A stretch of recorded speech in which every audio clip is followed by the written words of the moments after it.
Hello everyone. Today we talk about how to fix the app of RemixLive. We will go to settings, then we click on apps.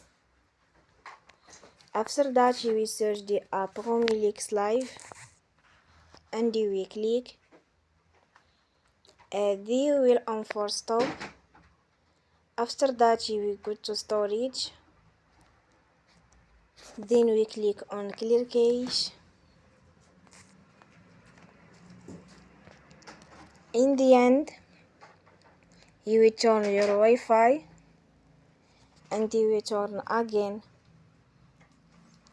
Don't forget to support us by like and subscribe.